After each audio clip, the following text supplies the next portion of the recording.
हर हर गंगे हर हर महादेव। आप सभी पर महादेव की कृपा सदा बनी रहे। ज्येष्ठ महीने के कृष्ण पक्ष की एकादशी तिथि का व्रत रखने का विशेष महत्व है और इसे अपरा एकादशी के रूप में जाना जाता है। ऐसी मान्यता है कि अपरा एकादशी का व्रत करने से भगवान श्री विष्णु और माँ लक्ष्मी जी दोनों की ही कृपा प्राप्त हो जाती है। व्यक्ति धनवान और ऐश्वर्यवान बनता है। साथ ही एकादशी का व्रत करने वाले भक्तों के सभी पापों का नाश होता है। और इस बार की अपरा एकादशी के दिन विशेष संयोग बन रहे हैं। बहुत ही शुभ मुहूर्त में इस बार एकादशी का व्रत रखा जाएगा, लेकिन इस बार एकादशी की तिथि 2 दिन है। ऐसे में आपके मन में ये प्रश्न जरूर होगा कि एकादशी का उपवास किस दिन रखा जाएगा। तो चलिए आपको बताते हैं। एकादशी तिथि प्रारंभ होगी 2 जून रविवार की सुबह 5:05 से और समाप्त होगी 3 जून सोमवार की सुबह 2:41 पर। कभी कभी ऐसा होता है कि एकादशी की तिथि 2 दिन रहती है या 2 दिन एकादशी का उपवास पड़ता है, तो पहले दिन वाली एकादशी में सभी गृहस्थ जनों को उपवास रखना चाहिए। और इस तरह से इस बार 2 जून रविवार को भी एकादशी का उपवास रखा जाएगा। सभी गृहस्थ जन इस दिन उपवास रखेंगे और दशमी तिथि युक्त एकादशी को स्मार्त एकादशी और जिसमें द्वादशी तिथि भी मिली हुई हो उस एकादशी को वैष्णव एकादशी कहा जाता है। और इस तरह से इस बार 3 जून सोमवार को अपरा एकादशी का व्रत रहेगा। मोक्ष प्राप्ति की इच्छा रखने वाले भक्त या वैष्णव इस दिन उपवास रखेंगे। इस बार एकादशी व्रत के दिन आयुष्मान योग, सौभाग्य और शोभन योग बन रहे हैं।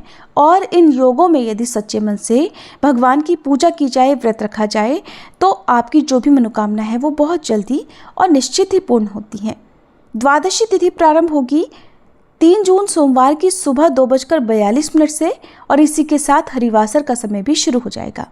और द्वादशी तिथि 4 जून मंगलवार को 12:18 AM पर, यानी कि सोमवार की ही मध्यरात्रि में समाप्त भी हो जाएगी।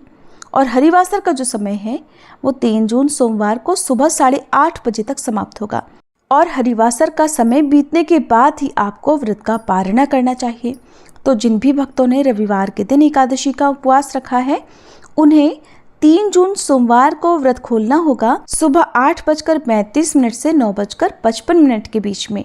और जिन्होंने 3 जून सोमवार को एकादशी का उपवास रखा है वे भक्त 4 जून मंगलवार को अपना व्रत खोल सकेंगे सुबह 5:44 से 6:25 के बीच में। यदि एकादशी का व्रत निर्धारित मुहूर्त में नहीं खोला जाता है तो व्रत अधूरा रहता है और ऐसे व्रत को भगवान श्री हरि स्वीकार भी नहीं करते हैं। इसलिए व्रत हमेशा निश्चित मुहूर्त में ही खोलना चाहिए। एकादशी के दिन सच्चे मन से भगवान विष्णु, भगवान श्री कृष्ण और माँ लक्ष्मी जी का पूजन करके विधि विधान से मंत्रों का जाप करके व्रत की कथा पढ़ने और सुनने के साथ ही व्रत का प्रारंभ करना चाहिए। दिन भर निराहार रहकर उपवास रखने के बाद शाम के समय पूजा करके, यदि आपकी सामर्थ्य निराहार रहने की ना हो तो फलाहार ग्रहण कर सकते हैं। अगले दिन शुभ मुहूर्त में पूजा करके व्रत का पारणा करके ही एकादशी का व्रत पूर्ण होता है। द्वादशी तिथि को गौ माता को गौग्रास देने से माँ लक्ष्मी जी की कृपा प्राप्त होती है, सभी पापों का नाश हो जाता है और ऐसे घर में कभी अकाल मृत्यु नहीं होती। इस प्रकार आप अपरा एकादशी का व्रत विधि विधान से रख सकते हैं। ये थी आज की वीडियो। अगर आपको जानकारी अच्छी लगी हो तो कमेंट बॉक्स में हरे कृष्णा लिखकर वीडियो को लाइक भी जरूर कीजिएगा। साथ ही इस दिन हमारे चैनल पर अपरा एकादशी की कथा सुनाई जाएगी। आप इस कथा को भी सुनना मत भूलिएगा।